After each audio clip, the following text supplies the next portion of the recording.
So this video I want to talk about some of the ethics involved in the transition of minors, and this book is kind of prompted as sort of semi-book review of this book, Irreversible Damage, The Transgender Craze Seducing Our Daughters by Abeigail Shrier.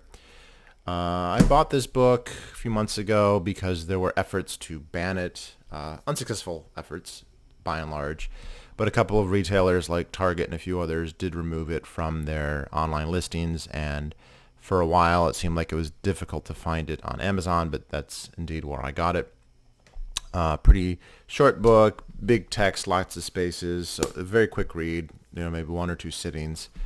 And kind of interesting that she really only looks at it from the perspective of girls. She doesn't really, I don't want to say she doesn't care about boys, but she seems to have discerned that there's enough of a distinction between the two that it's worth looking at. So a fascinating book. One of the main ideas here is that the current craze, the current trend in the growth of trans is a social contagion issue that she admits, and even people like Matt Walsh will admit, that there's a very small portion of the society that has true gender dysphoria, people who really honestly feel like and believe like that they are in the wrong body. But the fraction of the percent of the population that falls into this category is probably it's less than 1%. It's probably less than 0.1%, maybe like 100th or 1,000th%. And historically, most of those people, most of what we used to call transsexuals, were actually males. It was somebody growing up as a biological male who felt that they should be a female, and the opposite, a female who thought she shouldn't be male, that she should be male or was male, did happen, but was extremely rare. And currently, this vast increase, and we hear numbers like a 4,000% increase, 20 times, 100 times. Most of this has happened with biological females. And there's another researcher, I think her name is Katie Herzog. I don't want to say researcher, but she's a lesbian, and she relates a couple times, and Abeigail Shrier recounts similar anecdotal evidence of one girl will become trans, and within a year, all of her classmates or all of her friends will also become trans, indicating very strongly that this is an issue of social contagion. She draws a lot of parallels with earlier social contagions like anorexia and bulimia, and that between boys and girls, these seem to spread much more quickly and much more thoroughly with girls than they do with boys. There are differences between the two, believe it or not, and boys are less likely to want to do this because their friends are doing it, whereas girls do. So that's one of the main premises of the book, and she presents a lot of evidence to that effect. And even Bill Maher has joked, if this is really biological, why are we seeing a growth of this in California but not in Youngstown, Ohio, right? Why is it geographically so isolated to certain areas? But the other topic, the other main issue, and the point of the book, the point of the title, is that when you medically transition, and this is maybe a little bit less true, there's a qualifier there with social transition, but when you medically transition, you are changing yourself in a way, at least in most of the types of the transition, that you can't change back, and that these changes will harm you if you ever want to change back, that these are harmful, or even if you don't want to change back, that they're very, very risky and they entail a lot of harm. The idea of social transition, too, isn't necessarily, if you don't have any surgeries, but you start using different pronouns, a different name, dressing different, that isn't physically harmful, but that very often will lead you then to take additional steps, going on to testosterone or other hormones or drugs, and then those will kind of lead, not that it's a slippery, well, it is basically a slippery slope. If everyone starts calling you a boy's name and you start using he, him pronouns, and then you go on testosterone and you start growing a beard, it won't be long before you get a double mastectomy, right? Or at least you're being put down that path. And she points out that that you can't, once you go down that path, once your breasts are gone, that's it. You will never have breasts again. We can give you fake ones, but they won't be the same. If females have, a lot of times the drugs will do things even if they don't have a bottom surgery. And she goes into that very fascinating, very few female to male transitioners have phalloplasty. It seems very rare. I think the main reason is, or at least one of the reasons could be that phalloplasties right now are just not very good. She goes into some detail on how difficult they are. They're very, very difficult. It's very, very hard to, they can't make them that look real. Top surgery can work. I've met trans people, I've hooked up with trans people, and their top surgery was like no scars that you could see. Obviously, they must have had them. I'm thinking they were under the armpits or something, but, they looked like men on the top, and even from the back. But, getting a penis, they can't make penis. Look, as someone who's really into foreskin restoration, we can't make foreskins at this point. Like, they can't make convincing foreskins. You have to, the best way to do it still at this point is to grow it yourself through a restoration process. Phalloplasty, very, very risky. Like, the best they can do is not very good. And there are many, many higher risks. So I think she gives the number like it's something like only 13% of people of females who have transitioned medically even say that they would consider it. And it's something like 2% who do. And apparently because it's so difficult, because they're trying to stitch together nerves and blood vessels, that there's a high failure rate and you get a lot of complications, really serious complications. So one thing that Shrier and others would point out is like there's a huge ethical void here between an adult who wants to do this, right? Somebody who is, has full autonomy, is fully developed or developed enough anyway to make this kind of decision, and a child. And this gets into the meta topic of child rights, teen liberation, all that sort of stuff. And so I'm kind of using her book as a segue, but I do recommend, any book that's going to get banned or wants to get banned or people say you shouldn't read is probably a book you should read, right? All these people are going out and reading the Satanic Verses because Salman Rushdie just got stabbed. All right, that's fine, but people should definitely read this book. You can watch, she was interviewed by Rogan. She's done other interviews. Interesting lady. She's Jewish, like New Yorker, but also apparently something of a right winger. Watch hers. And Katie Herzog also pretty good on this. They had very similar. Another kind of interesting meta narrative here is she makes the point is when you're going through puberty, whether you're a boy or a girl, it's an awkward change. Your body's changing, your psychology's changing, your social circles are changing because all your friends are changing too.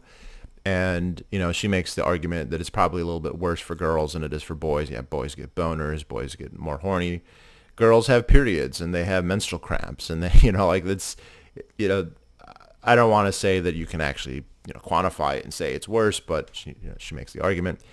And basically the trans activists have come up with a schema where if you feel in any way weird or uncomfortable or anything at all, well, that means you're trans. Like the default, it's interesting too. In that What is a Woman documentary by Matt Walsh, one of the gender professors, accuses Matt of asking for an essentialist definition of a woman. You're asking for an essentialist definition of a woman, but they kind of have everything is relative and nothing means anything except for trans is definitely real.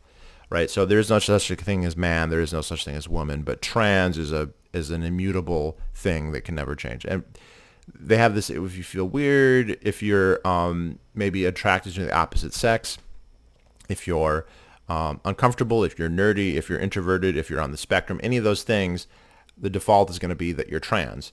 And one of the problems with social media now is they've gone and they know what do you tell a psychiatrist? What do you tell? Where do you go to get the drugs, to get the transition? So that, genuine gender dysphoria, which is very rare probably, and which only sometimes would surgery be the way to go, and then only with adults, and I'll get into that in a minute, but is not what most of these girls have. But they'll be coached to say, okay, when you go to talk to the psychiatrist, when you talk to the psychologist, when you go to the doctor, say that you've always known you were a boy, always known that, even if you never, even if it wasn't until puberty that you started to feel weird. But the net effect is that a lot of lesbians and a lot of gay boys as well are basically transitioning. So there's kind of like this. Katie Herzog makes this point too. It's literally conversion therapy. You're going to somebody who's is a homosexual, a lesbian for the most part, but also gay boys, and saying, "Oh no, you're not gay. We're going to medically transition you away." And so it's funny because it sounds like Matt Walsh is probably de facto the greatest ally of lesbians ever. Like he'll probably do more good for lesbians than anyone else, because the trans movement is, whether it's their intention or not, obliterating lesbians. And Katie Herzog talks about, having friends in a house, they're all lesbians, and they all transition within a 1-year period. And it's boom. 5 lesbians have now just become these transgender men, these transsexual men who don't have dicks, who don't have boobs, and have testosterone engorged clits, which are not dicks. You can see that they're homoanalogous tissues. They start that way in the uterus, but if you don't get the testosterone later in utero and go through puberty that way, they're not going to work out as penises. And apparently this is like leading to the extinction, or the just like, she also talks anecdotally that there's like no more butch lesbians, because all the butch lesbians have just transitioned. They've become trans. So ironic, I mean, I'm sure there's no formal alliance here, but the number one crusaders against trans, especially of children, are people like Matt Walsh and Ben Shapiro and a bunch of right-wingers. And I think part of the problem is that the lesbians are, by and large, so left-wing that they're just completely defanged rhetorically. Like they just can't. The language of oppression and the marginalized Olympics that just animates and colors so much of left-wing discourse just makes them automatically lose. And yeah, so it's leading again to the extinction of, or at least the endangerment of lesbians, and also to the crushing of women through sports. But that's not what I want to kind of go. I mean, those are themselves fascinating topics worthy of their own videos, and I may never do them because I fucking don't care about lesbians. But like, it is interesting. That's the other thing. Just because I'm gay and I don't like women. I'm not into women, and a woman who likes a woman is like doubly weird to me. But I still don't want them to be erased. Like, gays and lesbians are like, we're like legit have been around for thousands of years. This trans thing is clearly a fad at this point. It's, well, those are side topics, but I want to get into this very thorny issue of even Shrier will admit, and Herzog, and even Matt Walsh will admit, if you're a full adult, they're not going to agree that you have to use pronouns and stuff like that, compelled speech. That's not going to change. But the idea that, yeah, you can have a surgery. You can go and say, I want to have a surgery. But we're talking about kids, and this is, and I'm sure my audience here are not going to disagree with this too much. But I was thinking about this the other day. Just imagine that it's not even legal to get a tattoo until you're 18 in most states. I think maybe in every state. And yet the recommendations being put out by the AAP now, which, I have a long history with them that I'll go into some, but and the other medical associations is that transitions should start. They have different organizations have different dates, but going on hormones and having surgeries, we're talking about 14, 15, 16, 17. None of them are at 18. And we're talking surgeries 16, sometimes earlier. They do get done earlier. The other thing is going on the hormones is very serious. They like to say in their propaganda that it's like, no, it's not. It's just we're pressing pause. We're not stopping puberty. No, these drugs, you don't get that time back. You don't get the development back. If you go on these drugs, I'm sure if you maybe take one dose and stop right away, maybe the effects will be quite small, but they're not like if you take them for months or years, even if you don't have the surgery, you're not just pressing pause. You're irreparably changing your development forever. And you're also making it more likely that you will have the surgeries because you'll start to grow a beard. You'll get an Adam's apple. Your voice will never, apparently their voices never get higher again. So they'll have a deeper man-like voice, but they won't have the height. So they'll always be these little short. Anyway, and that's a kind of another point is that many of them never do everything that they could to look and just pass as a man. Many of them, their goal is not to be a passing man. Their goal is to be trans. They want to just be this different thing. Again, not all. Some of them, like the old school transsexuals, would just try and pass. A lot of the new ones want to be trans. Like this, it's not saying I am a man or I want to look like a man. I want to look like this intermediate thing. But you can't even get a tattoo in most states. And, I've talked about, and, it's the most controversial position that I hold. All the stuff about anarchy and getting rid of taxes and ending the wars and ending the Fed and, private healthcare, all that stuff, that's fine. But when you start talking about, age of consent and truancy laws and, any kind of discussion about when somebody has autonomy and any questioning of the current methodology there, suddenly you run into all these problems. Apparently, though, unless you're talking about transitional surgery, and then it's totally fine. So I think I want to just kind of lay this out in principle. You develop, from the time that you're an embryo, but essentially you become more and more physically mature. Up until the point of puberty, you're not sexually mature. You physically can't produce children at that point. You're mentally not. Once you begin puberty, it's not like the day that you begin puberty, the moment that your pituitary gland starts to secrete the first pre-hormones, that you're suddenly an adult. No, that's not what happens.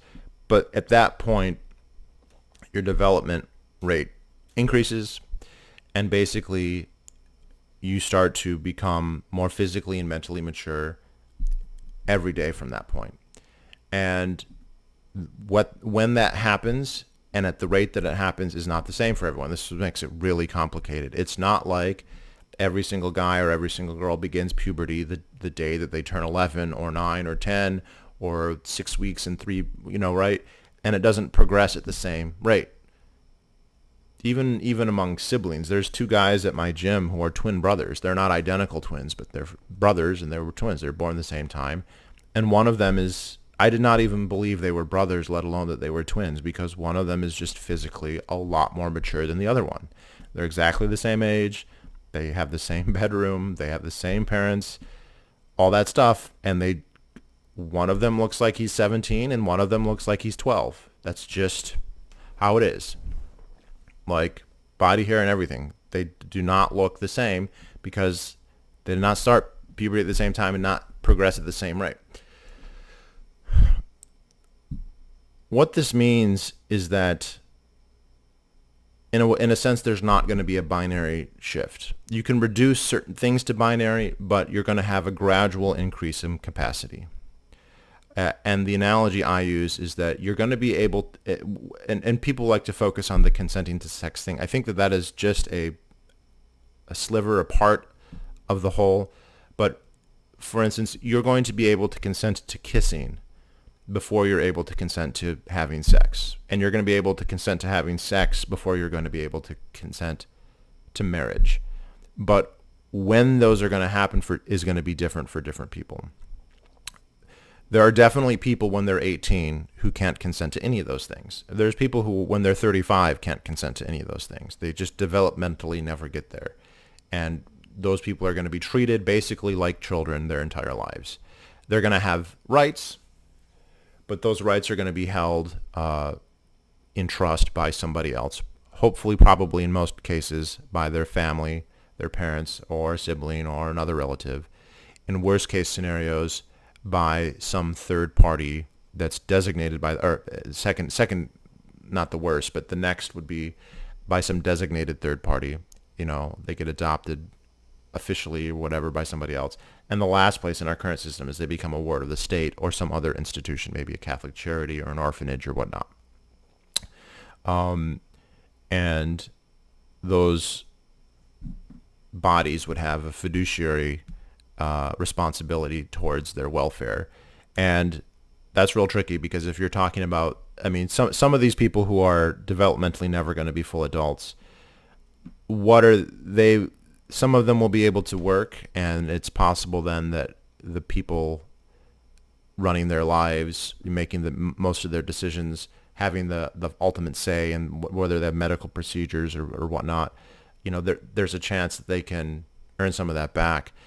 If you have the so-called, what used to be called the worthy poor, people who just can't do anything, then they're going to be on some level of life support, and there's going to be you're going to have to find organizations, and these already exist, who just, by dint of them being human lives, will just give them an automatic amount of value, and just you're allowed a certain amount of dignity. That's going to probably going to have to fall on charity. For those who can do some work, then there may actually be prudence, profit incentives involved that make it easier to deal with. But we're talking about a tiny sliver here at that point. But on the other hand, you're going to have people who can consent to sex, for instance, before they're 18. And you're going to have some who can consent before they're 16, and some who can consent before they're 15.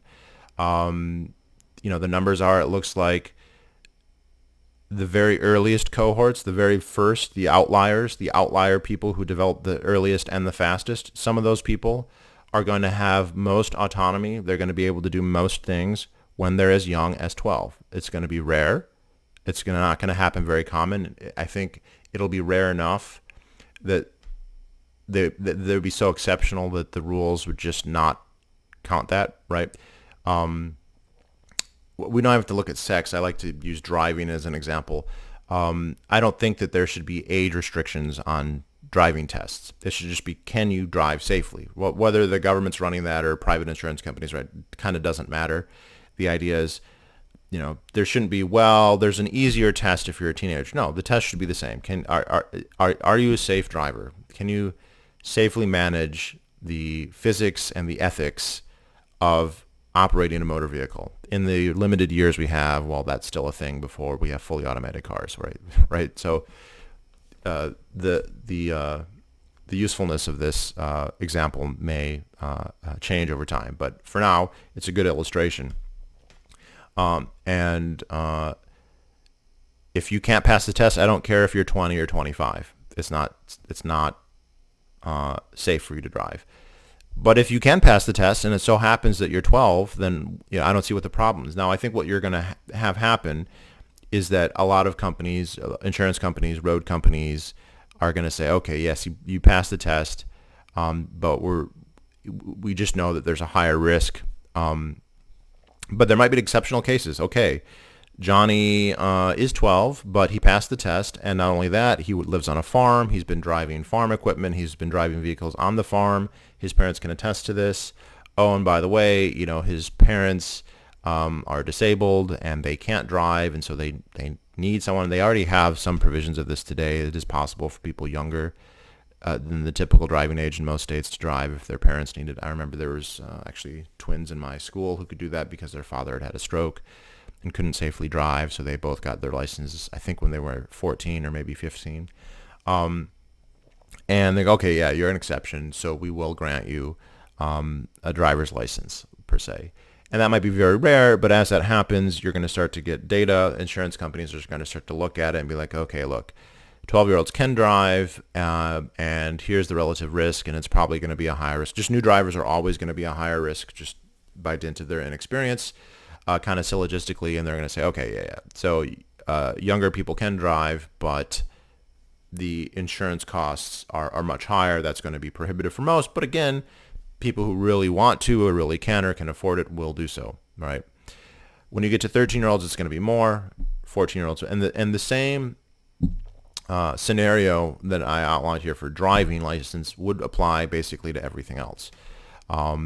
Some things aren't maybe as simple to assess as a driving test, but my point is there's a gradation, right? And things that are less permanent and require less knowledge are going to be first. Like I said, you're going to be able to consent to kissing before you're going to be able to consent to having sex, and you're going to be able to consent to having sex before you're going to be able to consent to making a lifetime commitment of marriage or having children, right? Okay. So how does this translate into the trans issue? I know that seemed like a big tangent, but here's kind of the punchline. I can't really think of anything other than potentially killing yourself that is more invasive than having either the hormone treatments or especially the surgeries. These are changes that can never be unmade. And I'll draw, I think, a very good analogy here is with one of my other big issues, and no points for anyone who can guess where this is going, but circumcision. Okay, so the vast majority of people are circumcised as children. And by the way, all the Matt Walsh's, Ben Shapiro's, and Abeigail Shriers of the world, everything that they say against trans children being, medically changed would apply equally to neonatal circumcision, and they should all become intactivists. I mean, it makes no sense to just rail against girls getting a top surgery at 12 or 13 or 14, but then have nothing to say about boys getting circumcised when they're babies, when it's not even a question of them deciding that they want to do it as an uninformed child. But I'm going to leave that as a side. I've met over the years multiple guys who got circumcised later in life, usually in their teen years. Most of these guys were gay. Some were not. I mean, one in particular was straight. And every one of them said that it was terrible. Now, 3 of these guys were told that they needed circumcisions by doctors. None of them actually needed circumcisions. None of them had serious problems. Some of them had phimosis. Some of them had paraphimosis. There are 2 things with that. Phimosis is not a serious medical condition. I have friends who are adults, in their 30s, 40s, 20s, sexually active, happy, healthy, and they have phimosis. Okay. Phimosis can be a problem. It's usually not a problem. It's something like 2% of guys will have phimosis as adults. And on top of that, to the extent that you do find it to be undesirable, there are non-medical cures, right? There's things far, far, far less invasive than circumcision to cure that problem. But 3 of these guys had either phimosis or paraphimosis, and they were told when they were, I think all of them were 15 or between 15 and 17, were told by doctors, you need to get circumcised. Now, they never complained about it. They weren't having issues. It was the doctor telling them this needs to be done. All of them had it done. Those 3 guys all said it was awful, that they lost all sensitivity, and that they resent it horribly. The other guy was straight. Very interesting case here. He was intact. His parents had left him that way very intentionally. They thought that should be up to him. He had no problems with it, and yet he understood that other guys were cut and he was uncut, and he felt that he didn't like feeling different, even though when I asked him about it, he said, I don't think anyone even knew I was uncut. He certainly had never been made fun of. There'd never even been the opportunity to, but he felt very strongly that he should be cut. And he begged his parents and begged his parents and begged his parents. And when he was 13, they relented and said, okay, you're old enough. You really want this. And he got circumcised at 13. I'm meeting him about 10 years later. I think he was 24 or 25 when we had this conversation. I met him at Porkfest. And he said that he has never forgiven his parents for allowing him to make that decision. It was the worst decision of his life. He said that even though he wasn't sexually active at that point, he had started masturbating, and that the sexual pleasure he experienced on his dick was basically completely eliminated, and it's never come back to the way that it was. And he says, I wasn't old enough. Now, here's the thing. I think there's 13-year-olds out there who could do things like drive. I think there's 13-year-olds out there who could say, I don't want to go to school. I want to work. I don't want to be a ward of my parents. I want to go live on my own. Right? I think it would be rare, but I think it would be possible. But the decision to remove healthy tissue, functioning healthy tissue, in this case, a foreskin, for somebody who's never had sex, who's never been in a relationship, who maybe hasn't masturbated or masturbated very, very little, they don't know enough to make that conclusion, right? There's other things. I feel like they should have a lot more autonomy than they currently do, but that is the highest tier decision that they're probably going to, are among the highest tier decisions that they could possibly make. Now, and I don't want to diminish the importance of foreskin and circumcision. Far be it from me. But let's be honest here. The panoply of changes that happen through transition, I think you could even make the argument even the non-surgical ones are even more invasive than circumcision. And let's say that maybe the chemicals, the hormones aren't. Mastectomies are. I mean, if you're a guy, if circumcision is that big of a deal, then castration and full penal excision is an even bigger deal, right? And she makes the case here, with the girls, when they have a mastectomy, they pretty much always lose sensitivity in their nipples, gone for life. They don't even know what that they lose their breasts, and they're gonna grow an Adam's apple. They're gonna they could lose part of their female genitalia. They usually don't remove the clitoris because very few of them having phalloplasties, but because of the hormones, their clits will get huge. Relatively, they'll become like a tiny penis, and this gets into this weird ethical thing where it's wrong to circumcise a girl, but it's not wrong to medically transition a girl, right? Just kind of weird. But the punchline is that the decision to make such a huge change to your body is going to be the last thing that you're able to do. And, I again don't think it's going to be the same for everybody. Sticking to my principles, there may be people who can do this younger than others, but it's going to be the last thing. And if you have people, if you're saying you're a kid and you have to go to school, you have to do what your parents say, you can't get a job, you can't get a driver's license, you can't get a tattoo, then it makes absolutely no sense. You can't get an ear pierced, right? You can't consent to other medical procedures, right? Like you can't go and I want a boob job, but you can get transitioned. Makes absolutely no sense.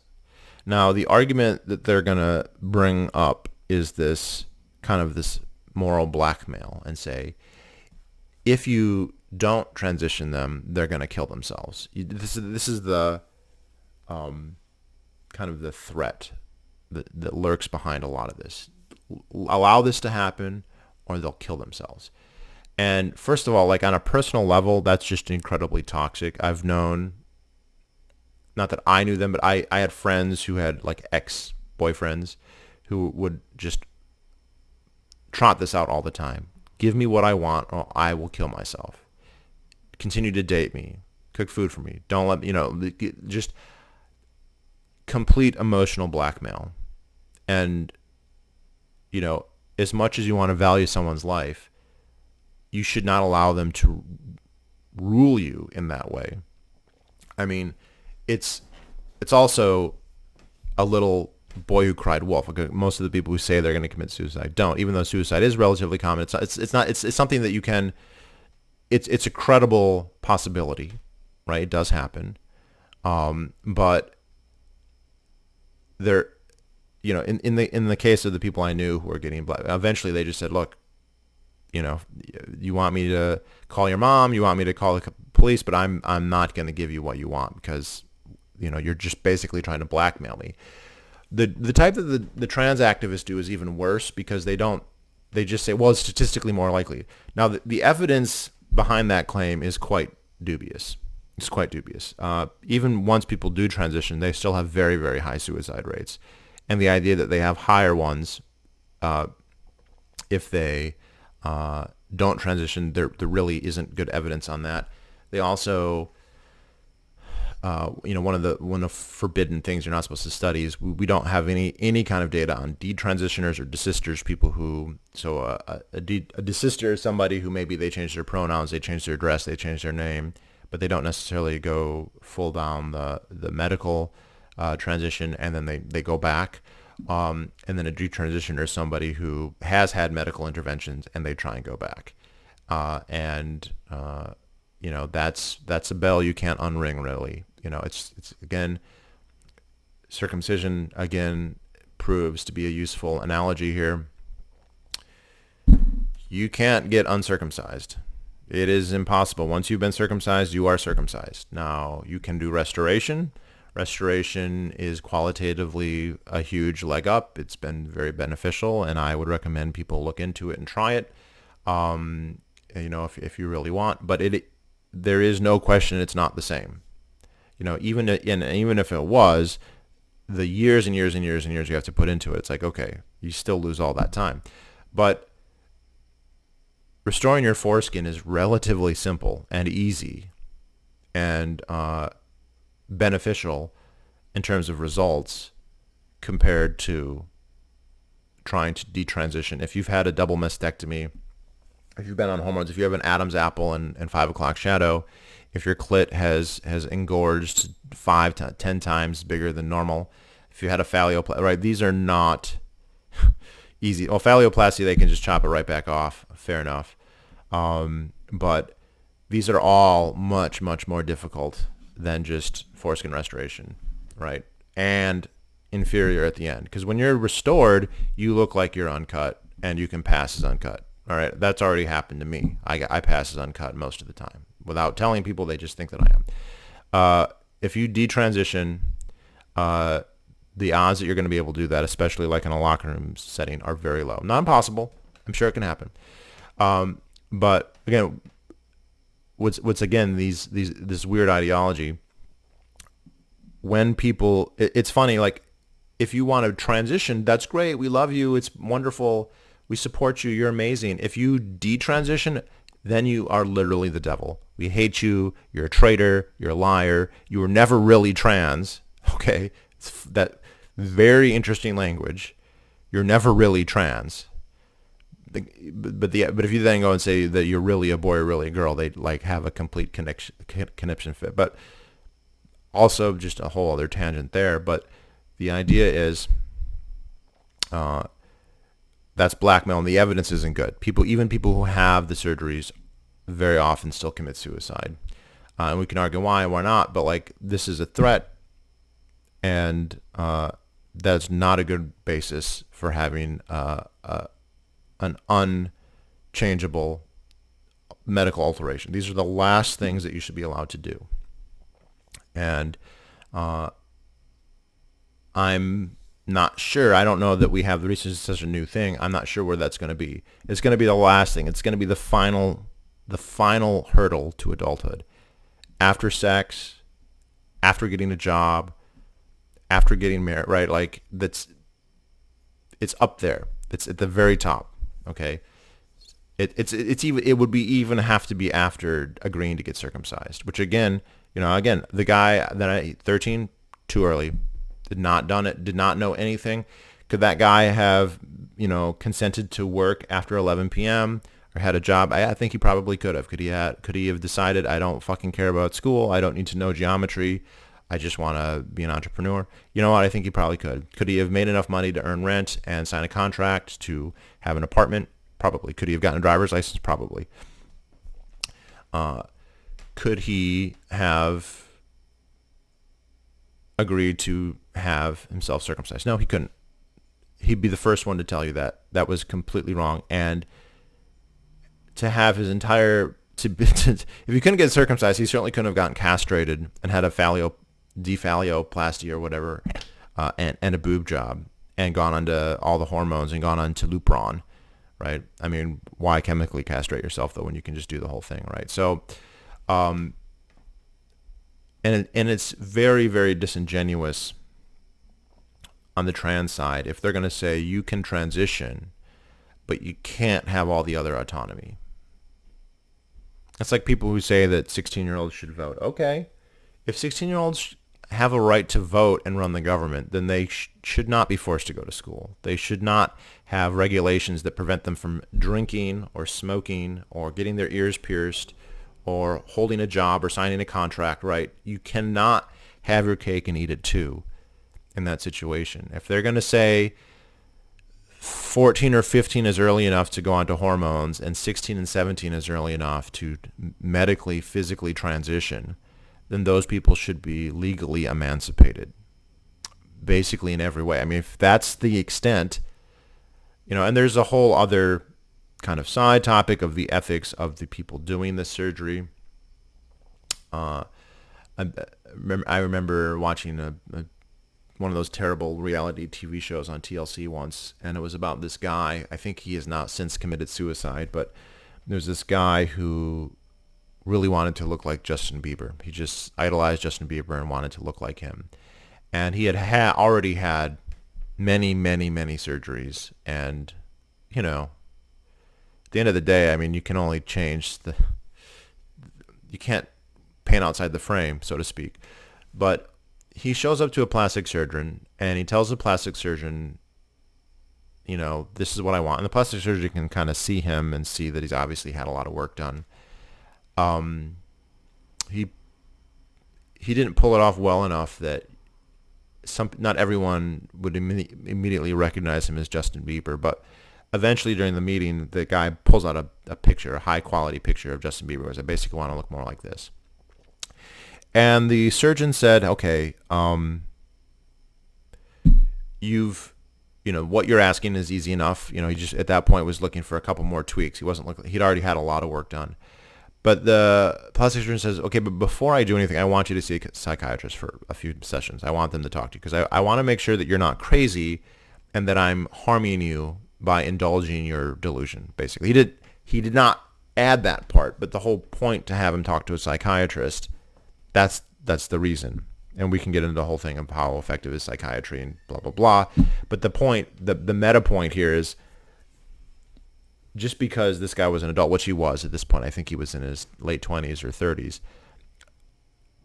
I'm not just going. The doctor should have some responsibility for his Hippocratic oath, at the very least, to do no harm. And there's a possibility that somebody can speak to you and say that they want something and be actively wanting to harm themselves. Right? Even if that's not their desire, they may not be in full control of their senses, and so to have them checked out is basic due diligence, right? And this, I think, would have to be done for transitions, and there's been a problem there because many of the associations have been accused of being transphobic, and they've basically been pushed into this thing where their official policy is affirmation, right? So if you show up to a psychiatrist, if you show up to a medical health professional and say, I think I might be, if I were to say, I think I might be a girl, don't be fooled by the hair. I'm definitely not a girl. Instead of them questioning it or saying, well, let's talk about it, or the procedures now have been kind of arm twisted into, you need to affirm them. So we're not even going to deal with the question of, are you really trans, or, where is this coming from? We're just going to skip straight towards, maybe you're a lesbian, maybe you have mommy or daddy issues, maybe you're autistic, maybe the fact that all your friends became trans in the last 6 months, or you follow a bunch of trans people on social media, another side topic here. Maybe that's what's really going on, and we should maybe, be sure about that before we cut your boobs off, right? Or put you on testosterone. Like, nowadays, many of the organizations, the official organizations, have been arm twisted into affirmation, where you're just, okay, yeah, what do you want me to call you, Billy? Do you want me to call you, Jace? Well, tell me about how much you like G.I. Joe and, jerking off your clit to porn, right? So there's problems with that, but like the whole point is,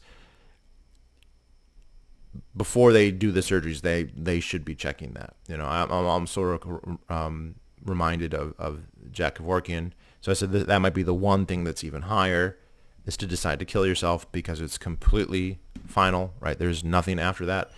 And Kevorkian was famous for turning people down. He turned away many people, and there were many people who were, and I'm not saying to endorse Kevorkian here.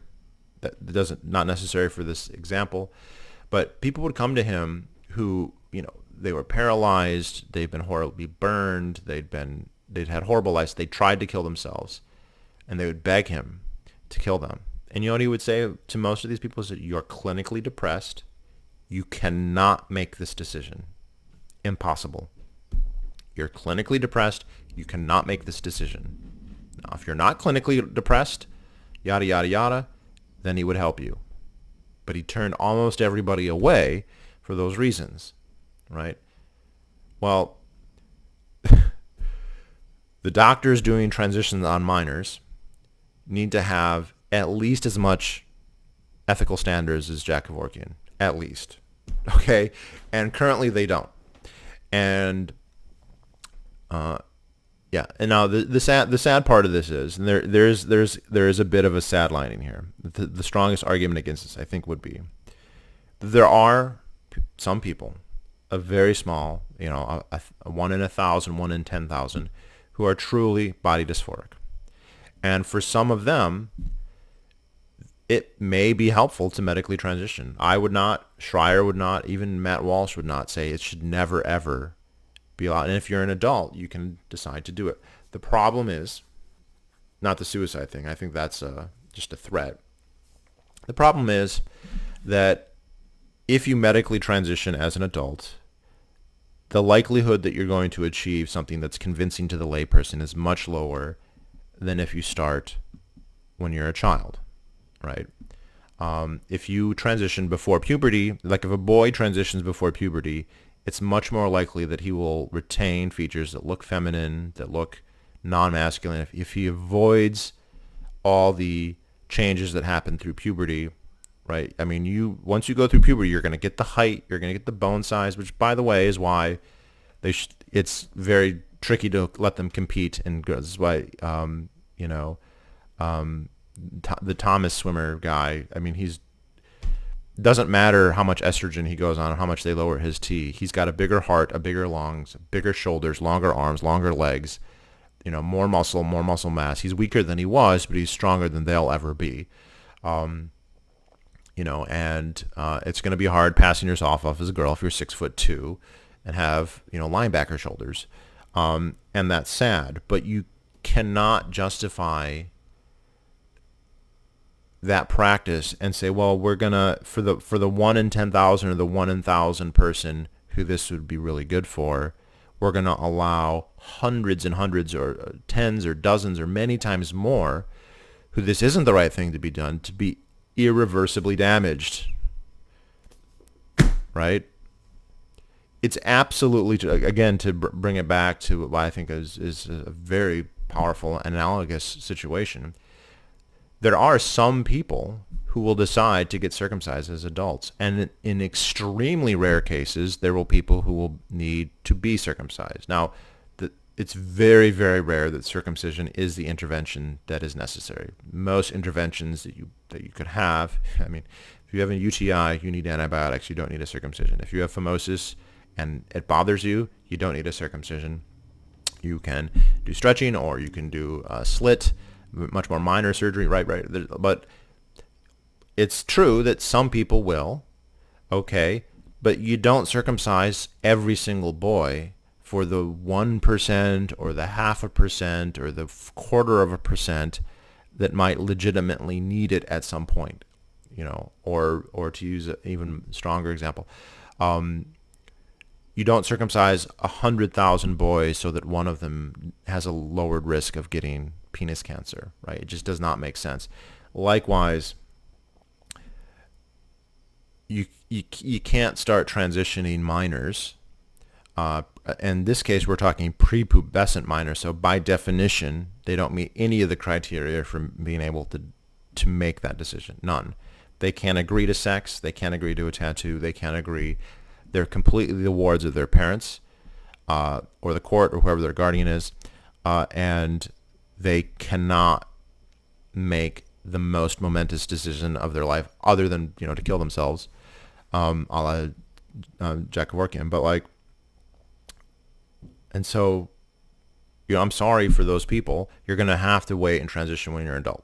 That's just how it's going to be, because it would be ethically wrong to do it to you earlier than that, right? I mean, if that same argument when we look, well, let's just start transitioning, babies, which we have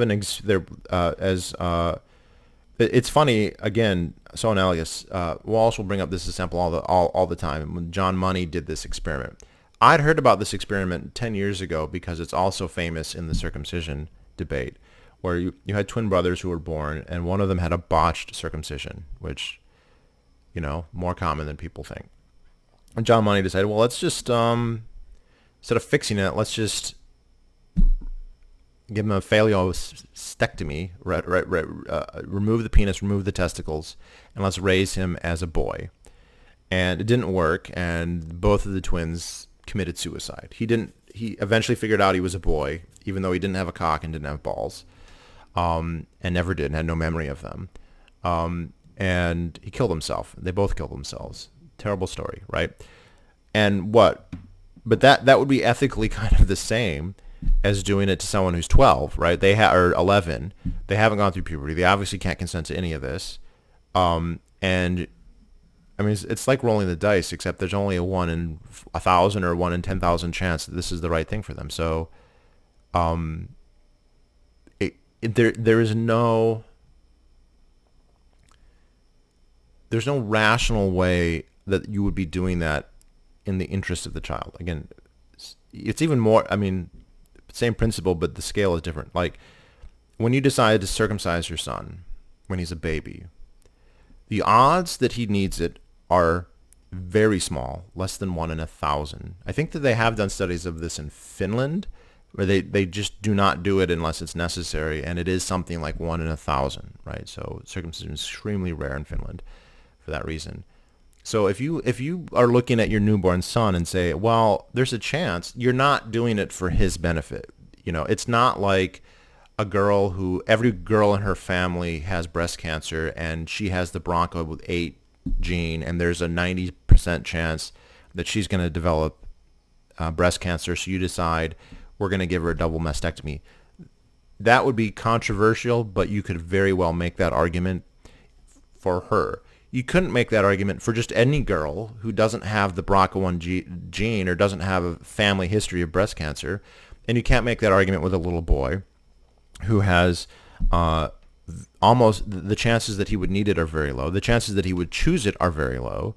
Even in the United States, where there's this very strong circumcision culture and there's this strong stigma attached to foreskin, among the guys who are intact, who are not circumcised as babies, very few of them statistically ever decide to get circumcised. I think it's less than 5%, even in the United States. In countries where it's not cultural, it's less than 1%. So if a parent is looking at their kid, their baby, and saying, well, I'm circumcising him, but it's for his own benefit, because what if he develops penis cancer, or what if he decides to convert to Judaism, or whatever? Like, the odds of any of those things happening are so remote that you're clearly not doing it in any kind of fiduciary best interest of the child. You're doing it. You're using the child as an easel or a canvas to paint your own values in there, and that you have a wide discretion to do that as a parent, but not to the point where you're physically butchering the child, right? You can teach them your religion, your language. You can determine what kind of school they go to, all that kind of stuff, their diet. Important things, very important things. You can't cut up their bodies. And I only cite that as an example to say, doing that for transition, the odds that they need a transition are even less than the odds than they would need a circumcision. As small as those chances are, they're more like, it's even less, and the surgery is even more invasive, which is all to say that in every aspect, it's even more wrong.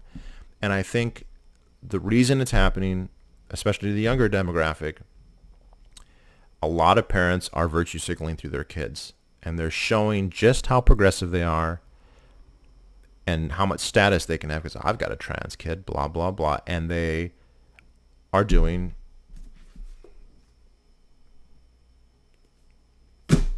Anyway, that's all for now. Thank you all much for listening, and have a great day. Goodbye.